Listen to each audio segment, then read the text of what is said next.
In a free country, human speech must needs be free, and the state must listen to the meanderings of folly and the screechings of its geese, as the brayings of its asses, as well as to the golden oracles of its wise and great men. Even the despotic old kings allowed their wise fools to say what they liked. The true alchemist will extract the lessons of wisdom from the babblings of folly. He will hear what a man has to say on any given subject, even if the speaker end only in proving himself prince of fools. Even a fool will sometimes hit the mark. There is some truth in all men who are not compelled to suppress their souls and speak other men's thoughts. The finger even of the idiot may point to the great highway. A people, as well as the sages, must learn to forget. If it neither learns the new nor forgets the old, it is faded, even if it has been royal for 30 generations. To unlearn is to learn, and also it is sometimes needful to learn again the forgotten. The antics of fools make the current follies more palpable, as fashions are shown to be absurd by caricatures, which so lead to their extirpation. The buffoon and the zany are useful in their places. The ingenious artificer and craftsman, like Solomon, searches the earth for his materials and transforms the misshapen matter into glorious workmanship. The world is conquered by the head even more than by the hands. Nor will any assembly talk forever. After a time, when it has listened long enough, it quietly puts the silly, the shallow, and the superficial to one side. It thinks and sets to work. When I heard a loud whizzing sound and felt something hit me really, really hard on my right ear, I said to myself, wow, what was that? It can only be a bullet. And moved my right hand to my ear, brought it down. My hand was covered with blood, just absolutely blood all over the place. My hand was covered with blood, just absolutely blood all over the place. My hand was covered with blood, just absolutely blood all over the place.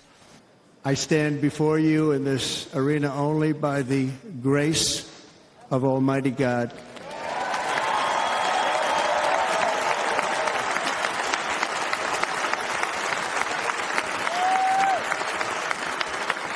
In watching the reports over the last few days, many people say it was a providential moment.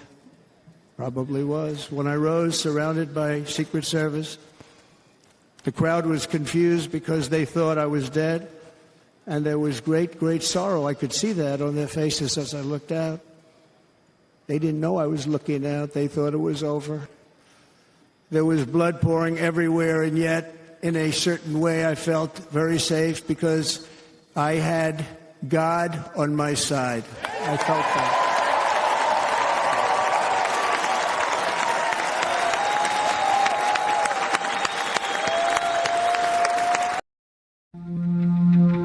This is the final battle. You know, I was supposed to be nice. They say something happened to me when I got shot. I became nice.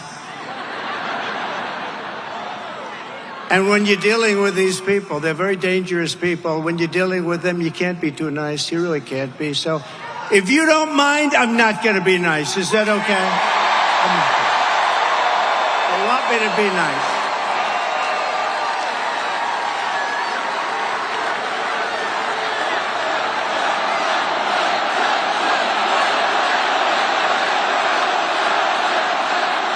Thank you.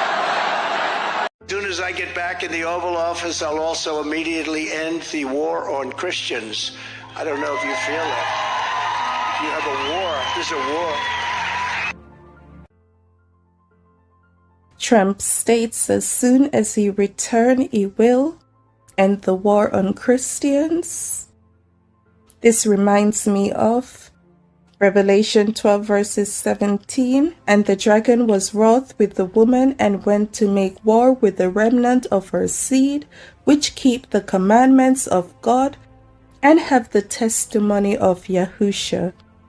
Notice scriptures clearly specify the type of people the dragon goes to make war with: those keeping his commandments and testimony. Get out and vote just this time. You won't have to do it anymore. 4 more years, you know what? Just this time. You won't have to do it anymore. 4 more years, you know what? It'll be fixed. It'll be fine. You won't have to vote anymore, my beautiful Christians. I love you, Christians. I'm a Christian. I love you. Get out. You got to get out. And the winepress was trodden without the city, and blood came out of the winepress, even unto the horse bridles, by the space of 1,600 furlongs, even unto the horse bridles, by the space of 1,600 furlongs.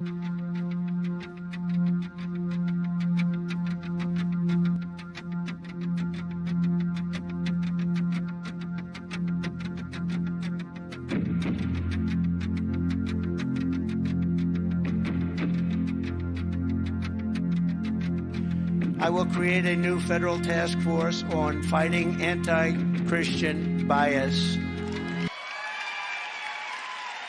And its mission will be to investigate all forms of illegal discrimination, harassment, and persecution against Christians in America. The weaponization of law enforcement is the greatest threat to freedom in our country, and nobody knows it better than me. I think I know it better than anybody. And you know what? I believe totally in your freedoms. I do. You got to do what you have to do. But I recommend take the vaccines. I did it. It's good. Take the vaccines. But no, that's okay. That's all right. You got your freedoms. But I happen to take the vaccine.